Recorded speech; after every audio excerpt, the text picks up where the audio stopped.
Depuis qu'une voisine très séduisante a emménagé à côté et qu'elle fait du yoga chaque jour dans son jardin, Clark trouve souvent une excuse pour vérifier la balançoire de sa fille, juste pour venir admirer la vue. Un petit contrôle sécu. T'es un bon papa. Clark est un présentateur, météo assez connu dans la région.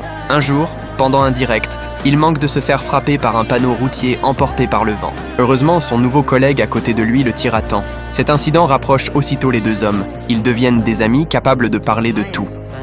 J'ai la maladie de la Peyronie. J'ai la verge qui est déviée de plus de 30 degrés. C'est ce qu'on appelle la maladie de la Peyronie. Et donc, Très vite, les deux familles organisent une réunion. Clark fait alors la connaissance de Carol, la femme de Floyd. Même si elle approche de la cinquantaine, elle reste pleine de charme. Salut Clark. Carol, Mais pendant la discussion, Floyd raconte que sa femme, pour aider à payer les dépenses du foyer, travaille aussi comme arbitre de football américain. Rien qu'en pensant à elle dans cet uniforme épais, Floyd n'arrive plus à ressentir le moindre désir pour sa femme. Leur couple commence alors à traverser une crise. Floyd lui parle donc d'une application de rencontre. DTF Saint-Louis. ça veut dire quoi, DTF? Down to fuck. Prêt à baiser. Prêt à baiser? Donc on rencontre des gens, le plus souvent mariés.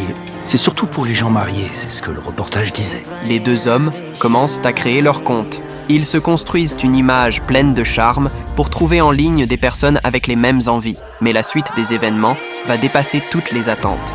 2 mois plus tard, le corps de Floyd est retrouvé dans un complexe de vacances.